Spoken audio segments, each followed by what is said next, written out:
औरंगजेब रहमतुल्लाह अलैह ने बहुत सारी मंदिरें बनवाई हैं। छत्रपति शिवाजी महाराज जी का अपमान जो भी करेगा, छत्रपति संभाजी महाराज का अपमान जो करेगा, उसको महाराष्ट्र नहीं छोड़ेगा, उसको महाराष्ट्र माफ नहीं करेगा। बजट सत्र का क्या मामला होता है, वो 2-3 हफ्ता चलेगा, सप्ताह चलेगा, लेकिन परमानेंटली उसको निलंबन करना चाहिए। औरंगजेब को अपना नायक मान रहा हो, क्या उसको भारत के अंदर रहने का अधिकार होना चाहिए? क्या उस कमबख्त को निकालो पार्टी से और उसको एक बार यूपी भेज दीजिए, बाकी उपचार हम अपने आप करवा लेंगे। इतिहास के बासी पन्नों में उलझोगे और उलझाओगे, हासिल सिफर होगा। चुनौती आज की है, कोई बाबर और औरंगजेब की चादर आपकी चुनौतियों को ढकने के काम नहीं आएगी।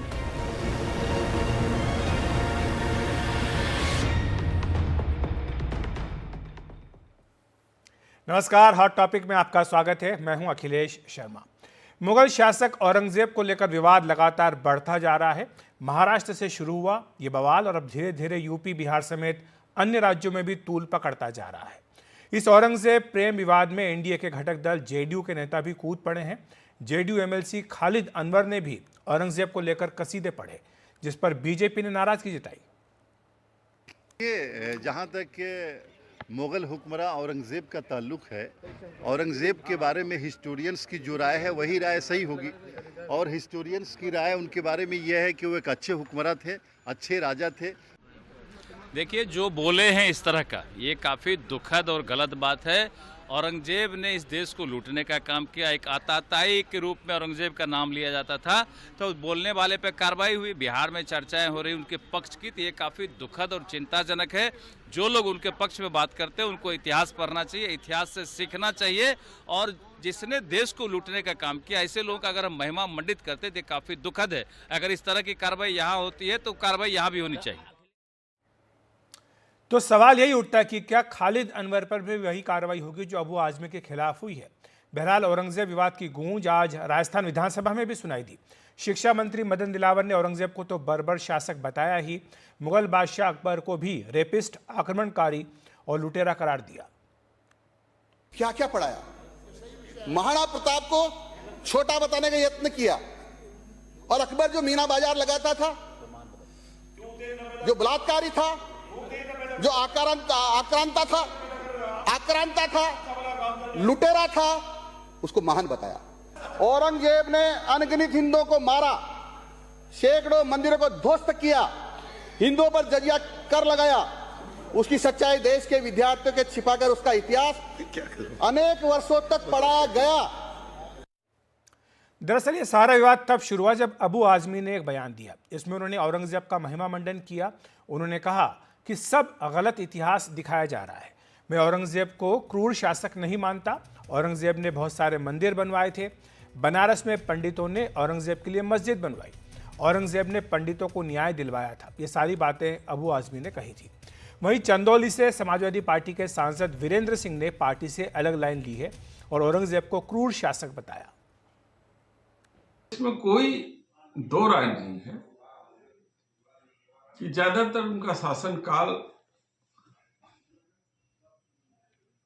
क्रूरता के लिए जाना जाता है। सिखों के साथ उनका जो क्रूरतापूर्वक व्यवहार था, हिंदुओं के साथ व्यवहार था, ये भी इतिहास के पन्नों में दर्ज है। और अबू आजमी जी नेता हैं, उनको इन तरीके के संवेदनशील मुद्दों से बचना चाहिए। तो जो लोग तारीफ करते हैं औरंगजेब की, वो इतिहास का हवाला देते हैं और कह देते हैं कि इतिहास में तो लिखा है कि औरंगजेब अच्छा था, लेकिन एक इतिहासकार ने ही आईना दिखाया ऐसे लोगों को। उन्होंने बताया कि औरंगजेब एक क्रूर शासक था और हिंदुओं के लिए उसने जो कुछ भी किया केवल राजनीतिक संतुलन बनाने के लिए किया। राजनीतिक स्थितियों को बेहतर बनाने के लिए ज़्यादातर स्थानों पर उसने धर्म का उपयोग किया, जैसे हिंदुओं के विरुद्ध जजिया लगाना, मंदिर तोड़ने का आदेश देना या सिखों को प्रताड़ित करना। उसका परिणाम हुआ कि इसके विरुद्ध ऐसा एक राजनीतिक जनमत बनना तैयार हुआ, जिसका परिणाम उसकी मृत्यु के बाद दिखता है कि मुगल साम्राज्य का विघटन प्रारंभ हो गया। लेकिन इसके दूसरे पक्ष भी हैं कि कहीं न कहीं से औरंगजेब ने राजनीतिक संतुलन बनाने का भी प्रयास किया। अपने राज्य में मनसबदारों की संख्या का अनुपात काफ़ी बदल दिया था और बदली हुई राजनीतिक परिस्थितियों के अनुसार हिंदुओं को करीब 1/3 मनसबदार का पद दिया गया। तो राजनीतिक रूप से भी औरंगजेब ने संतुलन बनाने का प्रयास किया, लेकिन उसकी जो कट्टर धार्मिक नीतियां थीं उनका ज़्यादा प्रभाव देखने को मिला, जिसके कारण इतिहास में उसको एक क्रूर शासक के रूप में, कट्टर शासक के रूप में जाना जाता है। और इसी बीच महाराष्ट्र के मुख्यमंत्री देवेंद्र फडणवीस ने अबू आजमी को जेल भेजने की बात भी कह दी है। अगर ऐसा होता है तो ये आने वाले दिनों में एक बड़े विवाद का रूप ले सकता है। और इसी पर चर्चा करने के लिए हमारे साथ 3 खास मेहमान मौजूद हैं। प्रदीप भाटी जी हैं, जो कि प्रवक्ता हैं समाजवादी पार्टी के, शिवम त्यागी प्रवक्ता बीजेपी के, साथ ही रशीद किदवई है वरिष्ठ पत्रकार। आप तीनों का बहुत बहुत स्वागत है एनडीटीवी इंडिया पर। प्रदीप जी, शुरुआत आपसे करूंगा। आपकी ही पार्टी के अबू आजमी, उनके बयान से विवाद शुरू हुआ और अब आपकी ही पार्टी के एक सांसद उनके बयान से अपने आप को अलग कर रहे हैं। तो क्या पार्टी में औरंगजेब को लेकर एक राय नहीं है, या फिर पार्टी जो अबू आजमी ने कहा उसका समर्थन करती है? धन्यवाद अखिलेश जी, नमस्कार सभी को। देखिए, विवाद शुरू हुआ जब एक पत्रकारों के समूह ने एक सवाल औरंगजेब को लेकर पूछा और आजमी साहब ने वो जो इतिहासकारों ने जो लिखा है उसको कोट किया। उन्होंने बाद में उसके ऊपर खेद जताया। उन्होंने कहा कि ये किसी की भावनाएं अगर उससे आहत हुई हैं तो मैं उसको वापस लेता हूँ। दूसरी बात ये हुई कि जब हम तो ना समाजवादी पार्टी औरंगजेब को अपना आदर्श मानती है, ना उसे महान मानती है, लेकिन आप देखिए, और उसके साथ साथ ना हम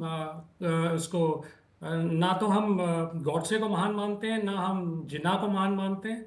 और उस विचारधारा के लोगों के भी जो आपने अलग अलग समय पे अलग अलग विचार देखे, उनको ना हम उनको महान मानते हैं। हम वो पार्टी हैं जो लोहिया जी के, अंबेडकर जी के, गांधी जी के और श्रद्धेय नेताजी के रास्ते पे चलने वाले लोग हैं। हमने संप्रदाय शक्तियों से लड़ने की डगर जो हमने चुनी है वो आसान नहीं है, हम ये जानते हैं। और जो ये इनके प्रपंच हैं और जो ये भटकाने का और भावनात्मक मुद्दों उठाकर जो ये कोशिश कर रहे हैं, उस कोशिश से ये कोशिश हमेशा इनकी रहती है कि किस तरह से अभी के मुसलमान जो हमारे माइनॉरिटीज हैं उन पे कैसे टारगेट किया जाए। और ये लेकिन आज के मुसलमान का औरंगजेब से क्या लेना है प्रदीप जी? ये तो बात आप जो कह रहे हैं। और दूसरी बात ये कि जो आप कह रहे हैं कि भटकाने की कोशिश की जा रही है, शुरुआत तो खुद अबू आजमी ने कही। अगर वो ये सारी बातें नहीं कहते तो विवाद ही शुरू नहीं होता। नहीं, अगर पत्रकार ये सवाल ना पूछते तो विवाद इतना बड़ा होता भी नहीं।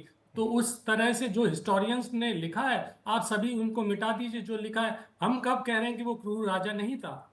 हम तो वही कह रहे हैं, उस विचारधारा को हम उस विचारधारा को नकार रहे हैं।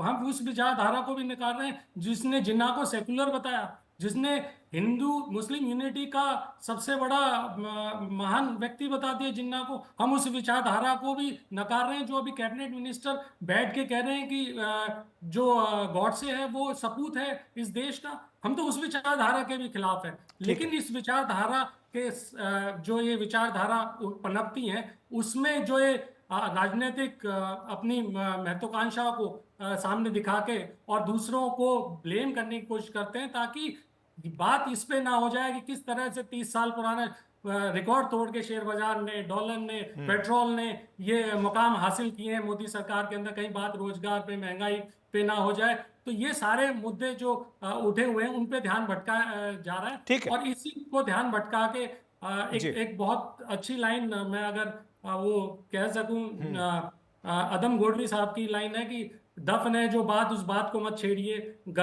अगर गलती बाबर की है तो जुम्मन का घर क्यों जले, ऐसे नाजुक वक्त में हालात को मत छेड़िए।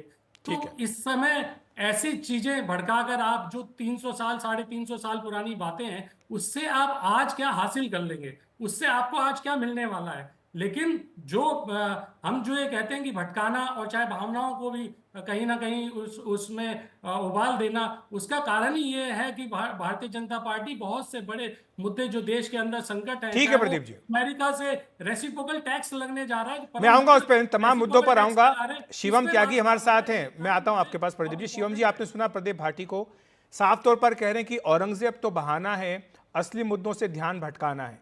जो सारे मुद्दे हैं, जिस तरह से अमेरिका ने एक तरह का टैरिफ वॉर छेड़ा हुआ है, भारत के ऊपर टैक्स लगाए हुए हैं, इन सब चीज़ों से ध्यान भटके, बेरोजगारी से, महंगाई से, इसलिए औरंगजेब को कब्र से निकाल करके एक बार फिर से खड़ा करने की कोशिश की जा रही है। देखिए अखिलेश जी, एक तो मेरी इस देश के पत्रकारों से विनती और निवेदन दोनों है।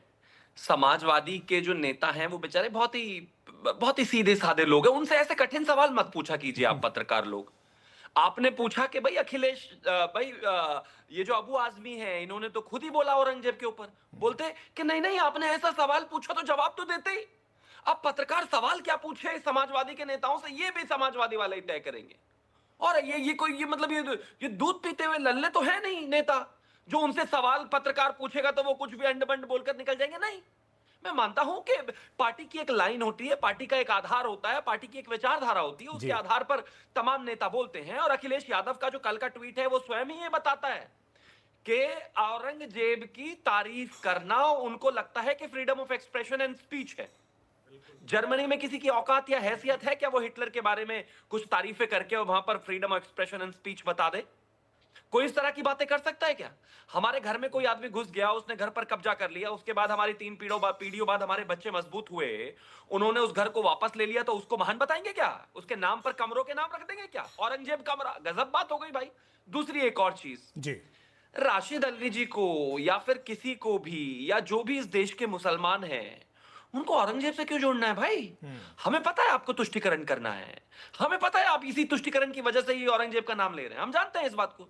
लेकिन वीर अब्दुल हमीद से जोड़ लो, एपीजे कलाम से जोड़ लो, मौलाना आजाद से जोड़ लो, बहुत लोग हैं इस देश में मुसलमान भाई, कमाल बात हो गई, उनसे जोड़ लो। क्यों आतंकवादी आपको चाहिए? क्यों गुंडा, बलात्कारी, दुराचारी, हत्यारा, ये सब लोग आपको चाहिए? ठीक है शिवम जी, चीज कहना चाहता हूँ जी जी, मैं 10 सेकंड और दे दीजिए, मैं बस एक चीज और कहना चाहता हूँ। मैं तो खुद ही भूल गया था, मुझे अभी याद आया, मैं 4 दिन पहले मुंबई गया था, मैंने ही अबू आजमी के कान में धीरे से जाकर कहा था कि हमारी सरकार बहुत गलत काम कर रही है, उल्टे उल्टे कदम उठा रही है, तुम औरंगजेब को ले आओ तुम बीच में। कोई तर्क है इस बात का क्या कि भाजपा ऐसा कर रही है वैसा कर रही है? अरे अपने नेताओं की जबान सिल दो, उनको कहिए कि मुद्दों पर बात करो, मुद्दों पर। ठीक है प्रदीप जी कुछ कहना चाहते हैं? प्रदीप जी मुझे लगता है कि जो अखिलेश यादव को कोट किया शिवम त्यागी ने, उनके जो ट्वीट को कोट किया, उस पर आप जवाब देना चाहते हैं?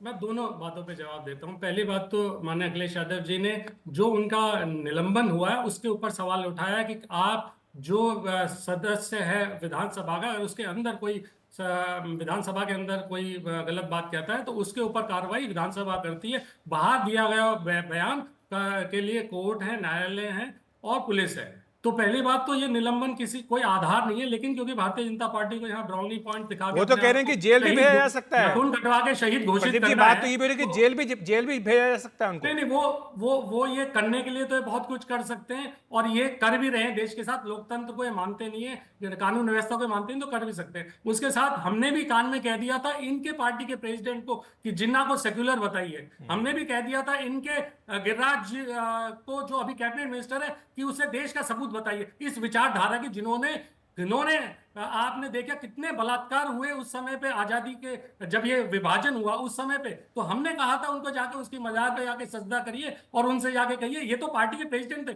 हमारी तो एक पार्टी की लाइन भी नहीं है और मैंने जो पार्टी की लाइन है वो साफ कर दी। दूसरा, किसी के कान में कहने की जरूरत नहीं, उन्होंने सिर्फ इतिहासकार को कोट किया है। और अगर आपको ना पता हो तो मैं बता दूं कि दो चार खास करके इतिहासकार हैं जिन्होंने अपनी बुकों में यही लिखा हुआ है। उनको अगर आप पढ़े, मीना भार्गव को पढ़ लीजिए, सतीश चंद्रा जी को पढ़ लीजिए और 2-3 लोग हैं, ओझा जी को पढ़ लिया अभी रिसेंट में, तो आपको ये मिलेगा। सारा विवाद तो इसी बात को लेकर है कि इतिहास को किस तरह से पेश किया जाए।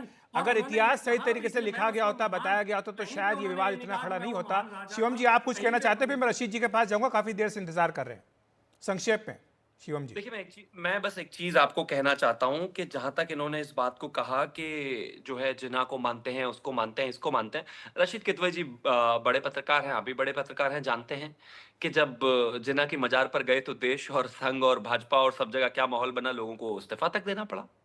आप में हैसियत है, दम है तो दिलवाइए अपने। आप प्लीज बीच में नहीं, आप में दम प्लीज बीच में नहीं। अखिलेश जी मैं ऐसे बीच में नहीं बोला जी, अपनी बात पूरी कर लें तो अपने 4 दिन बाद वापस बीच में नहीं। आप में दम है तो प्लीज आप बीच में, दिस इज रॉन्ग। आप अगर आप में दम है तो दिलवाइए इस्तीफा। आप में अगर दम है तो इस्तीफा दिलवाइए अबू आजमी से। आप में अगर दम है तो इतनी तारीफ है जिन लोगों ने औरंगजेब की है, दिलवाइए उनसे इस्तीफा, दिलवाइए ना भाई, कमाल की बात हो गई।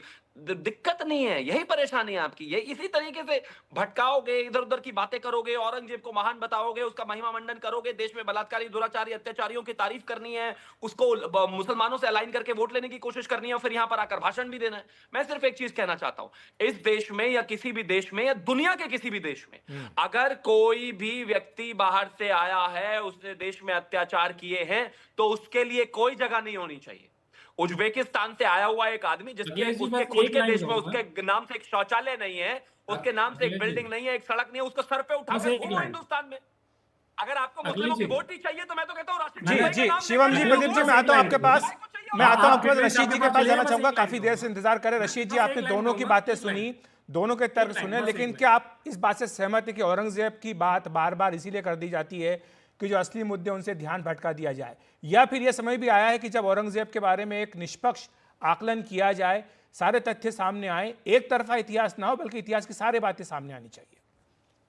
जी देखिए अखिलेश, यहाँ पर हम 4 लोग जो पैनलिस्ट हैं उनमें चारों का एक मत तो है कि औरंगजेब एक पूर्व शासक था। उसने उसका आज से की जमाने से उसका कोई रेलेवेंस नहीं है, उसका कोई मुद्दा नहीं है, वो बात उठाने का कोई औचित्य नहीं है। लेकिन देखिए ये इतिहास को जिस तरीके से पेश किया जा रहा है, ये अखिलेश देखिए एक सस्ता नशा है। दोनों पक्षों को मैं कहूंगा, उसमें उसको लेकर के बड़ा एक सुखद एहसास होता है, क्योंकि उसमें कुछ खर्चा तो है नहीं, जमा खर्च है। इतिहास को देखिए बहुत सारे नजरियों से देखा जाता है, जैसे आपने एक प्रोग्राम की शुरुआत में जो पांडे जी इतिहासकार को दिखाया, उन्होंने बताया और बहुत अच्छी तरीके से उन्होंने बताया कि औरंगजेब किस तरह के थे और कैसे उन्होंने एक बैलेंसिंग एक्ट करने के लिए कोशिश किया। रही तमाम बातें हैं, उससे आज क्या रेलेवेंस है, और उसको समाजवादी पार्टी को भी इन तमाम मुद्दों से बचना चाहिए। अगर अबू आजमी ने कोई बयान दिया था तो उसका एक पुरजोर खंडन करके बात साफ करनी चाहिए। अगर मगर किंतु परंतु की कोई यहाँ पर जगह नहीं है, क्योंकि जो समाजवादी पार्टी के राजनीतिक विरोधी है वो तो चाहते हैं, वो इस बात को और ज्यादा उछालना चाहते हैं।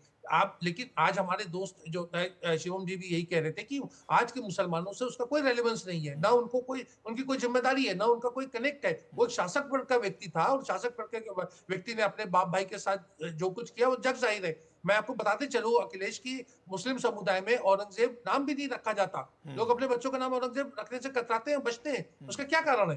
तो ये बात साफ जाहिर है, इसमें कोई दो मत नहीं है। इसको लेकर के एक राजनीतिक रूप से बखेड़ा करना, मुझे लगता है कि उसका कोई औचित्य नहीं है। बिल्कुल, तो ये महत्वपूर्ण बात कही प्रदीप जी। रशीद जी ने उन्होंने कहा स्पष्ट तौर पर कि किंतु परंतु अगर मगर के बिना सीधे सीधे समाजवादी पार्टी को उनके बयान से, अबू आजमी के बयान से अलग कर लेना चाहिए था। जब आप किंतु परंतु अगर मगर करते हैं तब शायद लोगों के मन में शक होता है कि आप कुछ और सोचना चाहते हैं। नहीं देखिए अखिलेश जी, ये बात है नहीं, क्योंकि अगर मैं हिस्ट्री कोट करूंगा और हिस्ट्री में अगर वो लिखा होगा तो मैंने तो ये नहीं कहा कि वो महान राजा था, वो क्रूर नहीं था, वो हमारा आदर्श है, तो फिर हम किस बात से कटघरे में खड़े हों? प्रदीप जी, आप भी इतने पढ़े लिखे विद्वान व्यक्ति, आप भी जानते हैं कि इतिहास जो है वो विजेता लिखता है, हमेशा जीता हुआ व्यक्ति इतिहास लिखता है, कभी हारे व्यक्ति का इतिहास नहीं लिखा जाता। राइटर्स की बात ही नहीं कर रहा, मैं तो हिंदू राइटर्स की बात कर रहा हूँ। सारे हिस्टोरियन हिंदू ही कोट करे मैंने। और दूसरा शिवम क्या कि अभी एक झूठ बोल रहे थे कि उन्होंने इस्तीफा दिया, 4 दिन बाद वो इस्तीफा वापस अपने आप ले लिया था।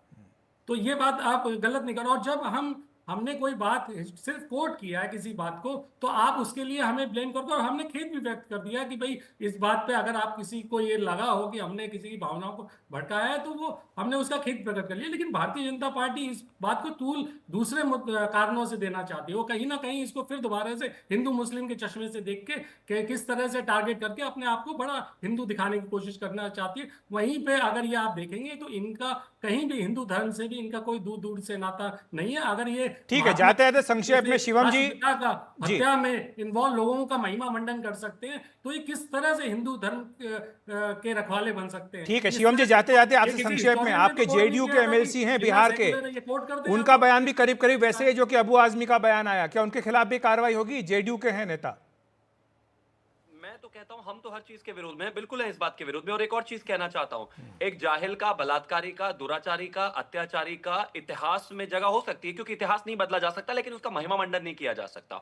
और इतना ही इतिहासकार बनने का शौक है समाजवादी पार्टी वालों को, तो इस देश को जरा ये भी साथ साथ में कोट करके बताएं कि वो जो दुराचारी था उसने किस तरीके से सिखों के, हमारे 5वें गुरु श्री अर्जन देव जी के साथ अत्याचार करने के बाद उनकी हत्या करी, किस तरीके से गुरु तेग बहादुर जी के साथ किया, कुछ तरीके से संभाजी महाराज के साथ किया। सबकी बात करिए ना, किस तरीके से मंदिरों से मूर्तियां निकलवाकर उनको सीढ़ियों में गड़वा दी। ज्यादा हिस्टोरियन बनना है तो पैरेलल हिस्टोरियन बनिए, बराबर हिस्टोरियन बनिए। तो जिन्ना के लिए भी चाहिए ना, स्टोरी बता रहे हैं, तो जिन्ना के लिए भी बतानी है, ये बताना प्लीज। हिस्ट्री नहीं, यहाँ हिस्ट्री के अध्यापक नहीं है आप, नहीं जिन्ना को भी बताइए ना, फिर हिस्ट्री की किस किताब में लिखा था? करते हैं आपकी पार्टी इस देश में? नहीं, जिन्ना को भी बताइए किस हिस्ट्री की किताब में लिखा था उसे सेक्युलर। प्लीज ना, ये क्या ये बीच में बेचैनी ज्यादा है, अपने समय में बोल नहीं पाते या कुछ कंटेंट भूल जाते हैं आप? ये वो आमिर खान की तरह सेलेक्टिव एमनीशिया हो जाता है या शॉर्ट टर्म में आपको सेलेक्टिव डिमेंशिया आपको हो रखा है।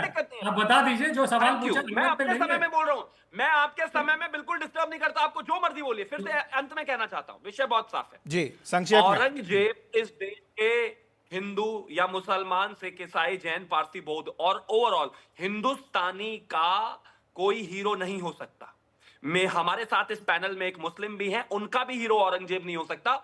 और अगर 21वीं सदी की समय में भी इस सड़ी हुई मानसिकता का व्यक्ति अखिलेश यादव नेता हो सकते हैं या अबू आजमी हो सकते हैं, ये इस देश के लिए दुख की देखिए, बात अखिलेश यादव ने नहीं कहा है। आप शिवम जी, अखिलेश यादव ने नहीं कहा, ये अबू आजमी ने कहा, उनकी पार्टी के नेता ने कहा। प्रदीप भाटी प्रवक्ता हैं, उन्होंने उनके बयान से अलग किया अपने आप को। यहाँ पर ये स्पष्ट करना जरूरी है। बहरहाल मानसिकता वो होती है जो जिन्ना को अभी महिमा मंडन कर रहे हैं। ये सारी मानसिकता आज के मेरे से सवाल है, मेरा नाम शिवम त्यागी है। अच्छा, माफी चाहूंगा शिवम जी, प्रदीप जी, माफी चाहूंगा। मैं जानता हूं कि आप दोनों इस पे बोलना चाहते हैं, काफी देर तक बोलना चाहते हैं, लेकिन समय मेरे पास इतना ही है।